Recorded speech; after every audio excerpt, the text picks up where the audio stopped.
What's going on, everyone? Welcome back to another episode of Primetime Sports Podcast, hosted by Joey Larry. So in this episode, I'm going to give a breakdown of how the Clippers have played as of late.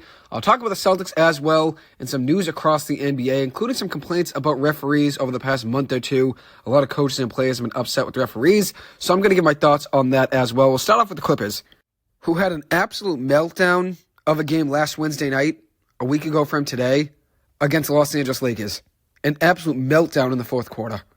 LeBron took over the game, absolutely erupted in the fourth for 5 threes. He made 5 threes in the fourth quarter, 3 of them being with Kawhi Leonard on the bench, but regardless, did hit 5 threes in the fourth. That was impressive. And the Clippers made a big mistake continuing to switch Kawhi Leonard off of LeBron. They would start out every possession on defense with Kawhi Leonard on LeBron, and then Anthony Davis would come over and set a screen, and then the Clippers would let Daniel Tice and Mason Plumlee cover LeBron James. And it was, majority of the time, Daniel Tice, it felt like, in the fourth quarter, and that's a major issue. I was taught during my playing days to always fight through screens to the best of my ability. Sometimes you have to switch, yes, and obviously there is a risk without switching. If you choose not to switch, there is a risk because it could leave a backdoor bucket wide open or leave the lane open for a wide open drive. But the main issue with switching is that it's giving the Lakers the exact matchup they want. They wanted Kawhi Leonard off of LeBron and put Daniel Tice on him, and the Clippers did it willingly, almost like they wanted that to be the matchup, and Kawhi Leonard wasn't fighting through any screen. And maybe that's partly Ty Lue's strategy, don't fight through a screen, probably doesn't want to get Kawhi Leonard hurt, or maybe he just has trust in all of the guys in the court to step up on switches. But that's a major issue, because that was giving the Lakers the matchup they wanted. And the Clippers only scored 16 points in the fourth quarter, so it's not all defensively what was an issue for the Clippers. They struggled on offense as well. They were outscored by LeBron James 19-16 in the fourth quarter. LeBron had 19 points. The Clippers had just 16 as a team in the fourth quarter. And then you also add in the turnovers. The Clippers had 7 turnovers in the fourth and were just absolutely shook and couldn't respond the entire quarter. And that's a huge issue. The guy that usually responds a lot of the time didn't play in this game. Paul George was out. But I'm not going to blame Paul George being out and Ivica Zubac being out for the reason that the Clippers lost this game. They were up 21 points in the fourth quarter without Paul George and Ivica Zubac. There are no excuses. There are no excuses for losing that game. They should have closed the game better. You're up 21 points without PG and Zoo. There's no excuse for losing that game without them. It doesn't matter if they played or didn't play. If you're up 21 points, regardless of having them on the court, you should win that game. So you can't use Paul George and Ivica Zubac's absences as a reason for why the Clippers lost that game. They should have won the game regardless. But the Clippers faced an absolute perfect storm. Everything went perfectly for the Lakers, and everything went downhill for the Clippers in this game. The Lakers were 9 of 14 from 3 in the fourth quarter. If you look at the other side, James Harden and Kawhi Leonard really struggled in the fourth. James Harden was minus 23 in the fourth quarter, had just 2 points, 2 assists, 2 turnovers, and was 1 of 3 from the floor. And Kawhi Leonard in the fourth quarter had 6 points, 1 turnover, did have a couple tough buckets, but he couldn't get the game-tying potential bucket to fall. I actually really liked the call by Ty Lue there. It was a great play call in my eyes. You give Kawhi Leonard the ball, that's who you want to take that shot, and he had a chance on a jump shot right on the baseline. Obviously ended up missing, but I do like the play call there. Another guy that struggled in the fourth, Norman Powell, just 1 of 5 in the fourth quarter. And then you look at the Lakers. LeBron James had 19 points in the fourth quarter, was 5 of 7 from 3, and he assisted 11 of the fourth quarter points by the Lakers. So he accounted for 30 of the Lakers' points in the fourth quarter. And I just had a feeling the Clippers were going to lose this game. When the Lakers cut it to single digits, I had no hope. I thought the Clippers were going to lose this game because they had no answer on defense, no answer on offense, and they just looked defeated. And that ended up being the case. And the main lineup that hurt the Clippers in this one was a lineup they rolled with at the start of the fourth quarter. It was Russell Westbrook, Norman Powell, PJ Tucker, Mason Plumlee, and James Harden. They were minus 10 in the first 3 or 4 minutes of the fourth quarter. They were minus 21.8 in net rating in the 6 minutes they played during the game. Still, after this lineup was replaced, though, this is one thing to note, the Clippers still led by 9 points with Kawhi Leonard entering the fourth quarter. So it's not like that lineup that I just mentioned completely lost the game for the Clippers. The Clippers still had a lead with Kawhi Leonard heading back into the game. And when they were winning the Clippers, during that huge run they had over the course of December and January, they had a formula that worked. And it was this. Daniel Tice getting more minutes over Mason Plumlee as the backup center. And Plumlee was hurt when the Clippers got Daniel Tice, so it ended up working in favor of Tice. Plumlee being out led to Tice getting an opportunity, and he was great over that 2-month stretch. And then Russell Westbrook sacrificed his minutes, only played on 18 to 20 minutes per game with less shot attempts than he's typically used to per game. And then PJ Tucker was on the bench as a DNP for the entire 2-month stretch. And Kawhi Leonard took the lead and was absolutely on a tear over that 2-month stretch. And you look at the formula now, Mason Plumlee and Daniel Tice, they've kind of split minutes back and forth. Russell Westbrook is now hurt, unfortunately, but when they were losing these games with Russell Westbrook, he was getting more minutes and taking more shots.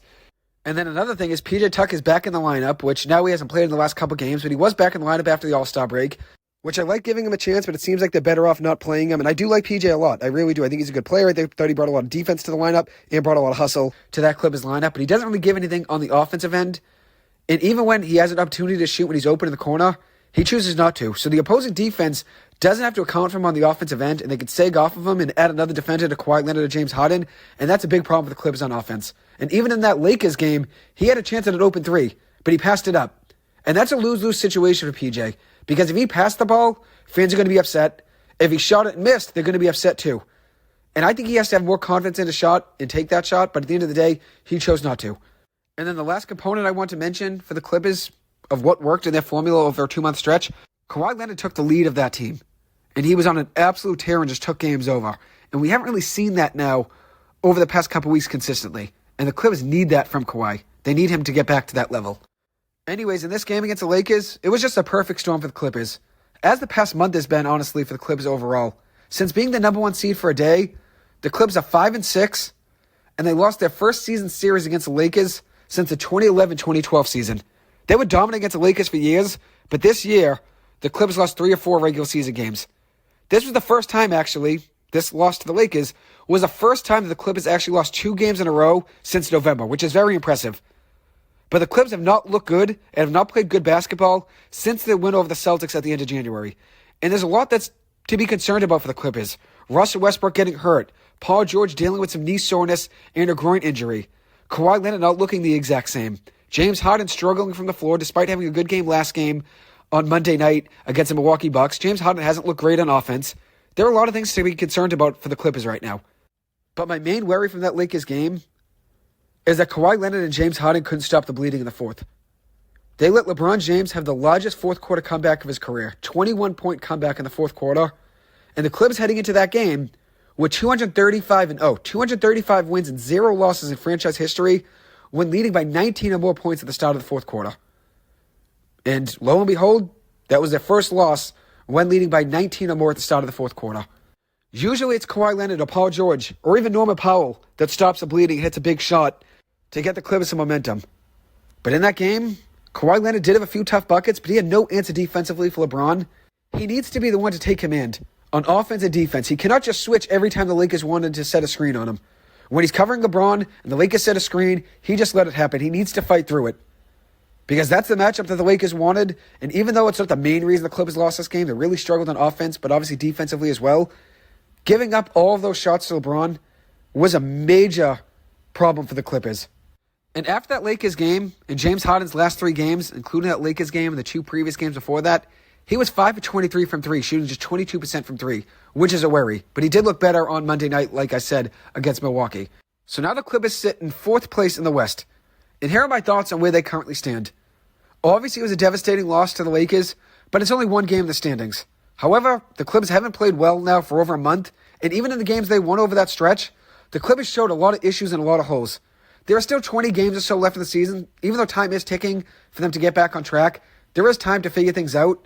Everybody knows what this Clippers team is capable of when they put everything together like they did in December and January. But here's the issue. The issue is it's a question of if. If they can flip the switch and win games when it matters most in the playoffs. And if they don't let nights like this happen, where they struggle on offense and defense and collapse in the fourth quarter, I think they're going to be in a good position in the playoffs. But the main question is if. It's not a when the Clippers put things together. It's if they could put things together in the playoffs.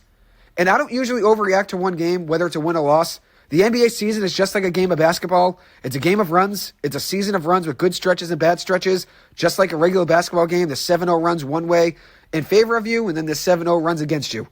I'm not going to give up on the season because of a bad 3-week stretch for the Clippers, but it is definitely something to be concerned about.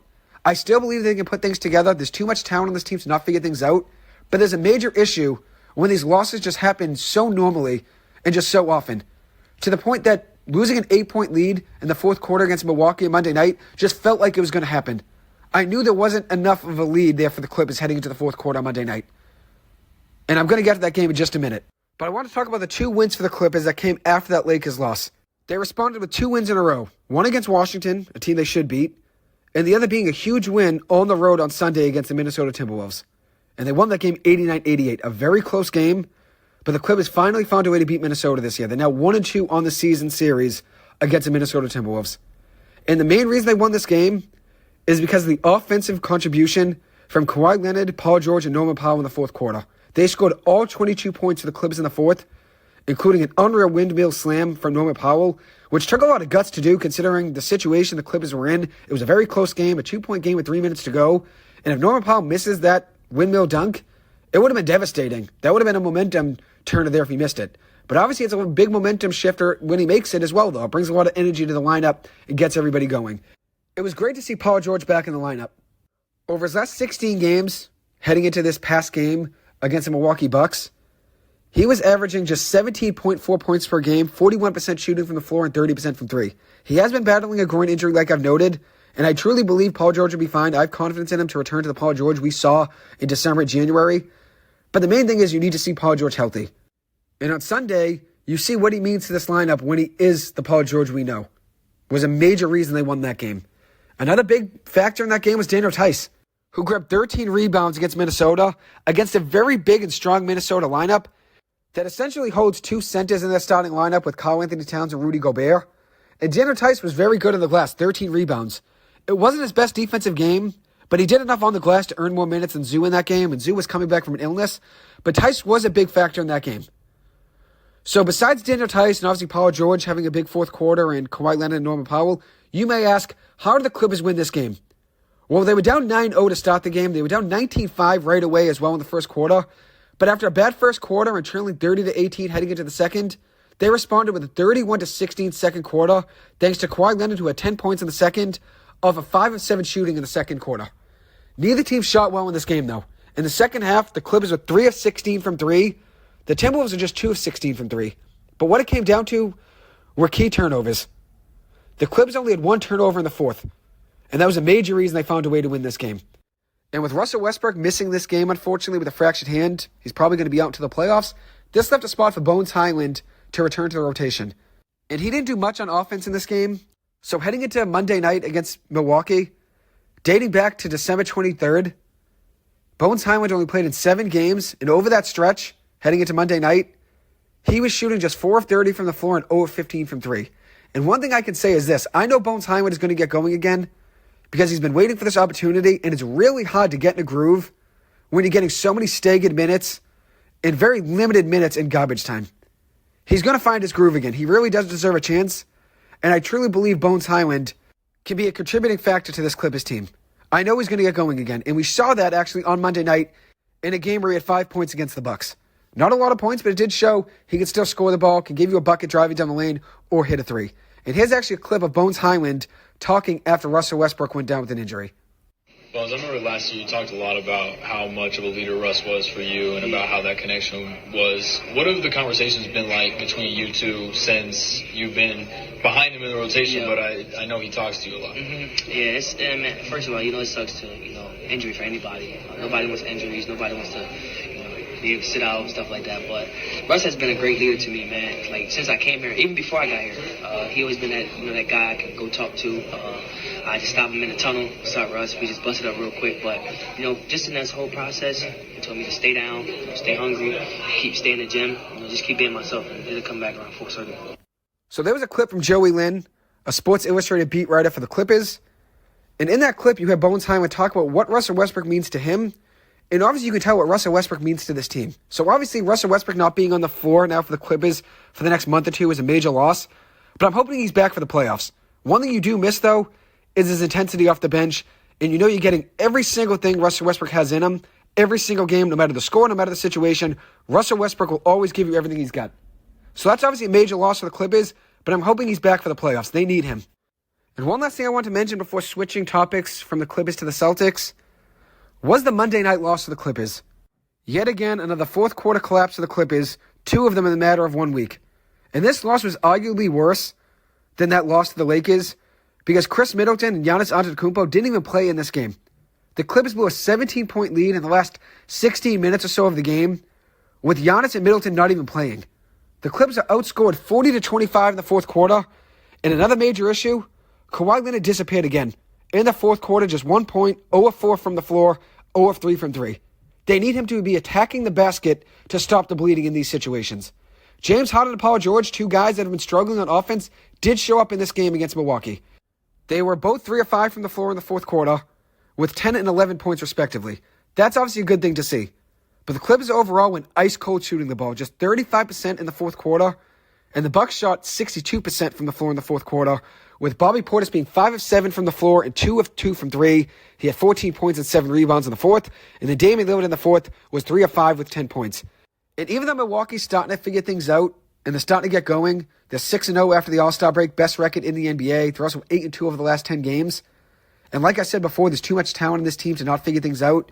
Even if Doc Rivers has disappointed more times than not in his time being a head coach, the Bucks can win games just on their own with Giannis Antetokounmpo.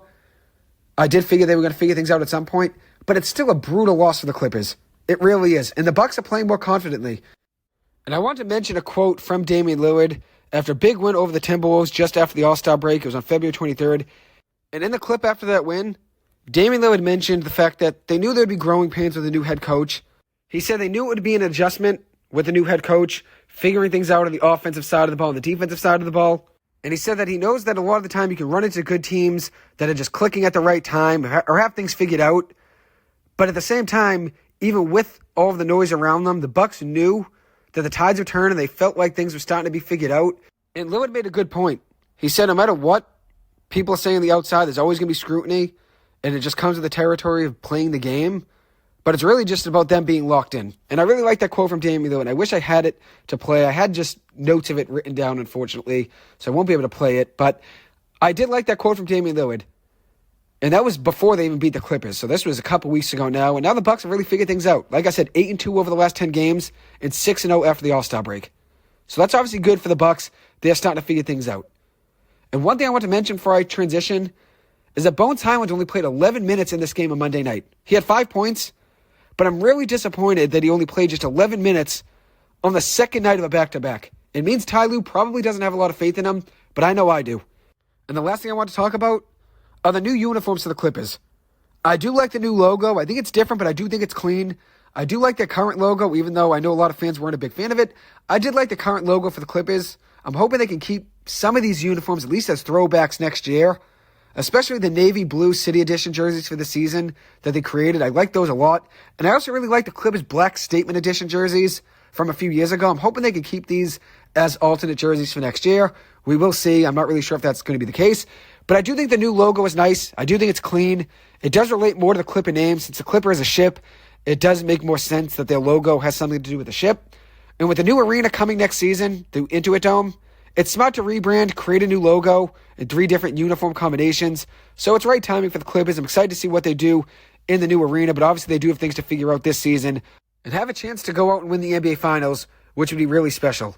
So now I'm going to transition and talk about the Celtics, who blew out the Golden State Warriors by 52 points at the TD Garden on Sunday.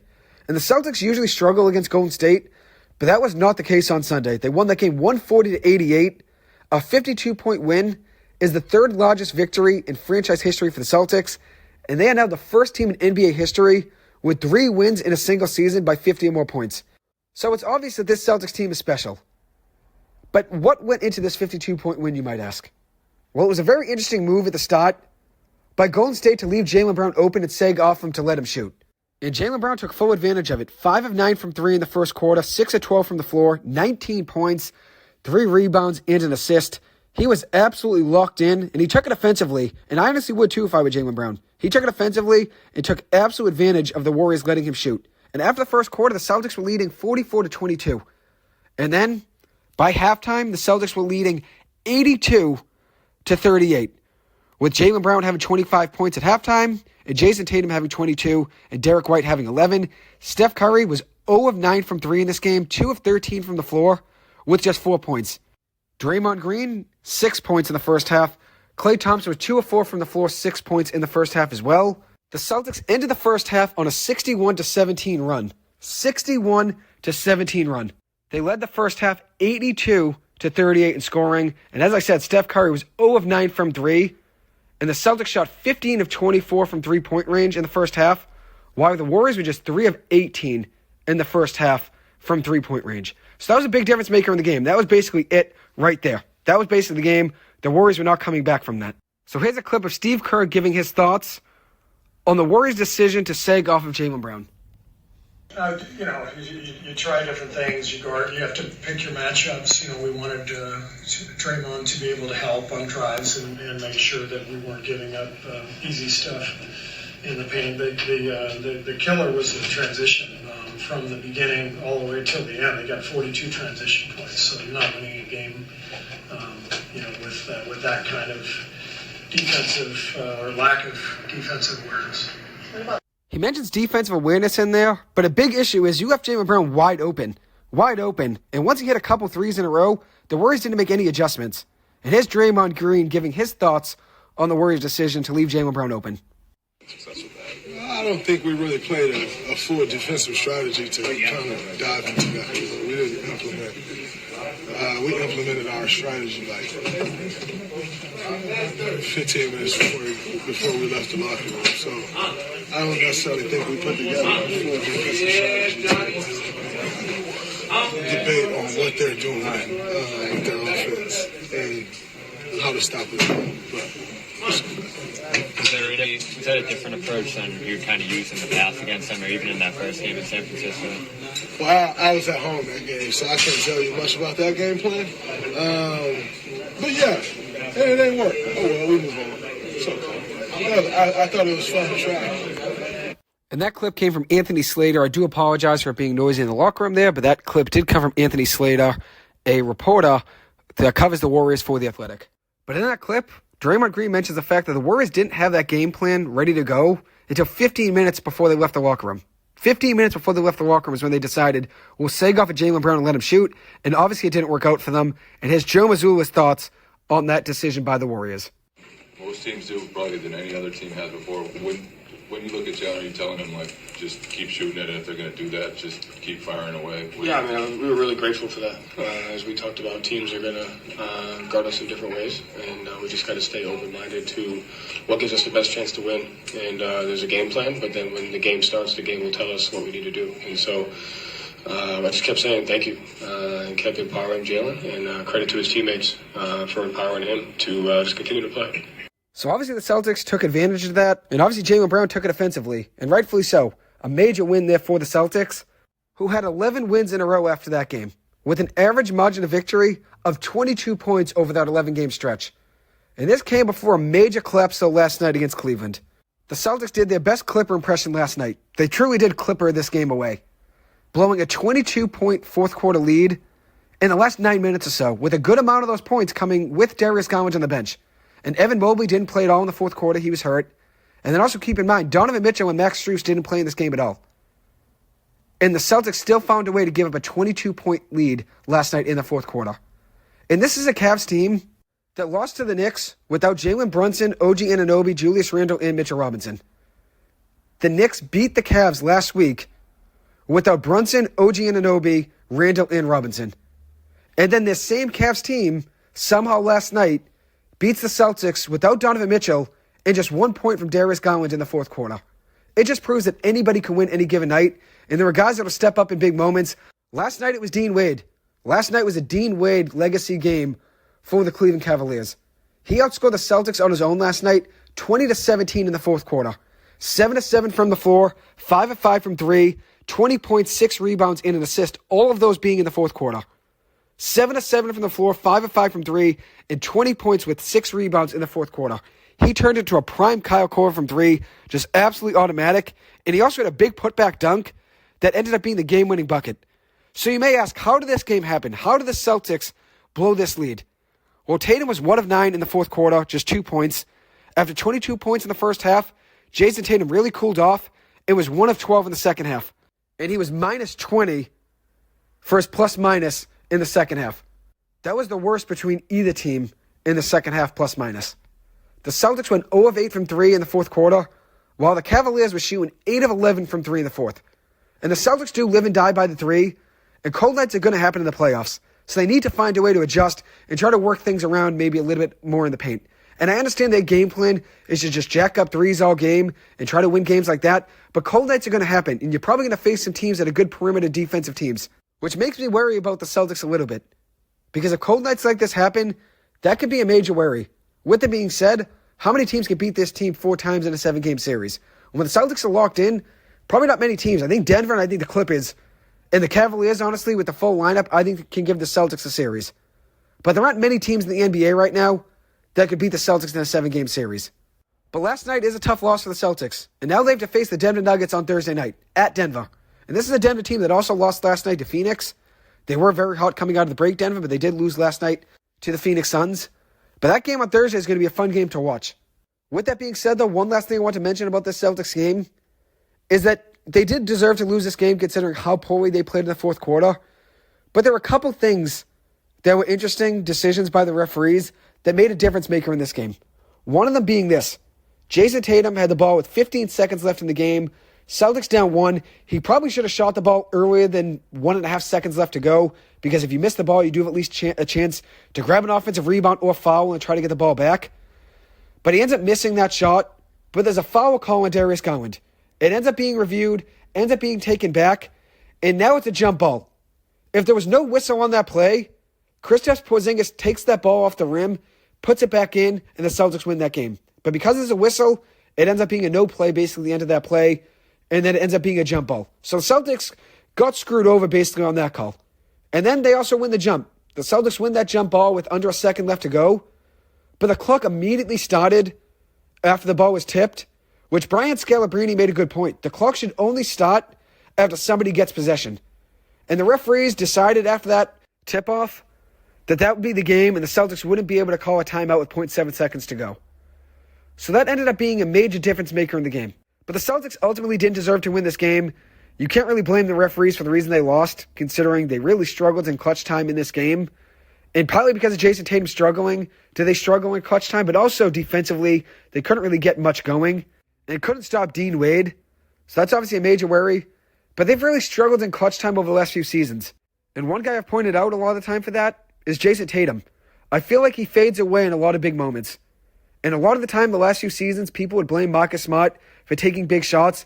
But it's on Jason Tatum and Jaylen Brown for deferring to Marcus Smart in a lot of those big moments. Jason Tatum needs to be better in crunch time. There's no better way to put it. He needs to be better in crunch time. So while I'm talking about referees and them having an impact on the game, I'm going to play a couple clips from 2 head coaches in the NBA. One of them being Darko Rajakovic, and the other being Monty Williams. So Rajakovic is the head coach of the Toronto Raptors, and then Monty Williams is the head coach for the Detroit Pistons. Here's a clip of Darko Rajakovic talking on January 10th about the Raptors getting no calls in comparison to the Lakers, and that having a major impact on the Raptors losing this game. Here's the clip. 3 free throws in that fourth quarter. What could you? Thank you, Doug. That's outrageous. What happened tonight? This is completely BS. This is shame. Shame for the referees. Shame for the league to allow this. 23 free throws for them, and we get 2 free throws in the fourth quarter. Like how to play the game. I understand respect for all stars and all that, but we have star players on our team as well. How's possible that Scotty Barnes, who is all-star caliber player in this league, he goes every single time to the rim with force and trying to get to the rim without flopping and not trying to get foul calls. He gets 2 free throws for the whole game. How's that possible? How are you going to explain that to me? They had to win tonight? If that's the case, just let us know so we don't show up for the game. Just give them a win. But that was not fair tonight. And this is not happening first time for us. Scotty Barnes is going to be all-star. He's going to be the face of this league. And what's happening over here during whole season, I've been holding it back. It's a complete crap. Coach, do you feel like you're getting any explanations at all? That offensive foul, did you see, get any explanation? No, there is no explanation. They just come up there, they review and they see what they want to see. They don't want to hear us, what we got to say. They don't want to hear the players. They don't just want to protect us. Over the game, they got 36 free throws, 23 free throws in the fourth quarter. What are we talking about? What are we talking about? How are we supposed to play? Is this a one-off, or do you feel this has been happening to your team a lot throughout the season? It's happening a lot, but I'm telling our guys, be professional, keep fighting, keep going for the next one. But until when? For how long? So there was Darko Rajakovic, head coach of the Toronto Raptors, so upset with the referees not giving the Raptors calls, but giving it all to the Lakers in the fourth quarter to make sure the Lakers won that game. And I understand him. I feel for him, honestly. Even though the Raptors aren't really going anywhere, and you could say the same thing about the Pistons, it doesn't make it right if the team's struggling that they're not getting the calls. Just because it doesn't really matter on their win-loss record and they might not make the playoffs anyways, that doesn't make it right for calls to not be fair and go both ways. It should go both ways at the end of the day. And here's actually another clip, and this is more recent. This is Monty Williams, just about a week or two ago now, talking about the Detroit Pistons not getting a call at the end of their game against the Knicks, a game they ended up losing. The absolute worst call of the season. No call. And enough's enough. We've done it the right way. We've called the league. We've sent in clips. We're sick of hearing the same stuff over and over again. We had a chance to win the game, and the guy dove into Asar's legs, and there was a no call. That's an abomination. You cannot miss that in an NBA game, period. And I'm tired of talking about it. I'm tired of our guys asking me, what more can we do, coach? That situation is exhibit A to what we've been dealing with all season long, and enough's enough. You cannot dive into a guy's legs in a big-time game like that and there be a no call. It's ridiculous, and we're tired of it. We just want a fair game called, period. And I got nothing else to say. We want a fair game, and that was not fair. I'm done. So let me give some context to that play there that Monty Williams is talking about. The Pistons were up 111 to 110, 22 seconds left to go, just about a week and a half ago now at Madison Square Garden. Jalen Brunson missed a three. There was a turnover by the Pistons. They saved the ball. They threw the ball back into play. It gets into the hands of the Knicks. Donte DiVincenzo forces a pass. It ends up being stolen by Asar Thompson, a rookie for the Pistons. With 10 seconds left to go, he's running up the court trying to gather possession of the ball. DiVincenzo comes in, drops the shoulder like a prime Cam Chancellor would over the middle, forced Asar Thompson to turn the ball over by tackling him, and then Brunson picked up the ball, advances it, gets it to Josh Hart, who made an and-one layup for the game-winning bucket with 3 seconds left to go. And I know the Pistons only have 9 wins all year, but that should not take away from what the right call is there. That needs to be a foul on Donte DiVincenzo. No questions about it. Should have been a foul. The Pistons should have had the ball up by 1 with the ball with, let's say 5 to 7 seconds left, shooting 2 free throws. That should have been the case. It obviously ends up being a no call. The Pistons end up losing, and that's the reason Monty Williams went off for a 1-minute rant there at the podium and ends up walking off without answering any questions. And he has the right to do so, honestly. And the same goes for Rajakovic. There has to be something fishy going on. Is betting the issue? Is there something else going on behind the scenes? I'm not too sure. The players may not be involved in something going on behind the scenes, but I do think the referees can control a game by blowing the whistle whenever they want. And the reality is, in both those situations, the Pistons and the Raptors both got screwed. So obviously the NBA referees have to be better. They really do. And you can't always blame the referees for the reason why your team loses. The Clippers did blow that lead against the Lakers. They blew that lead against the Bucks. I'm not going to blame the referees for that. The Clippers should have been better. They shouldn't have lost those 2 leads late in the game, especially in the fourth quarter, being up double-digit points. At the end of the day, there's nothing you can do about it. The referees can dictate a game, though. They can call the whistle whatever they want. They can choose to call a foul. They can choose not to call a foul. They can choose to call travels or not.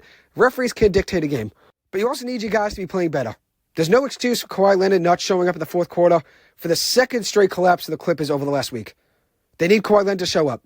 As for Jason Tatum, he was 1 for 12 in the second half for the Celtics last night.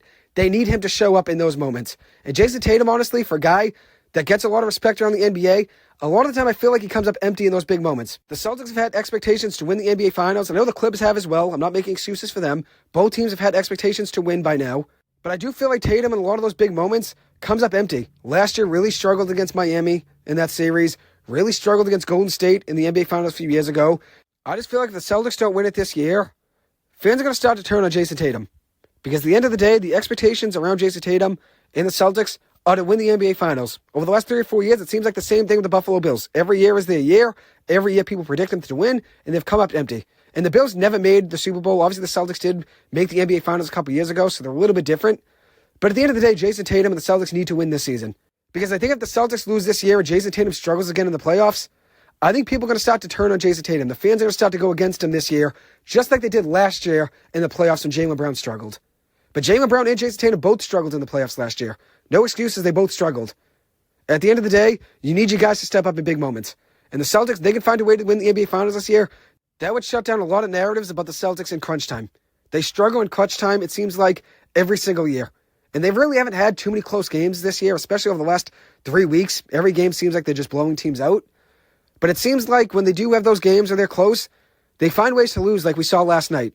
Tatum went 1 for 12 in the second half, and the Celtics were 0 of 8 from 3 in the fourth quarter. Right there's the reason they lost that game.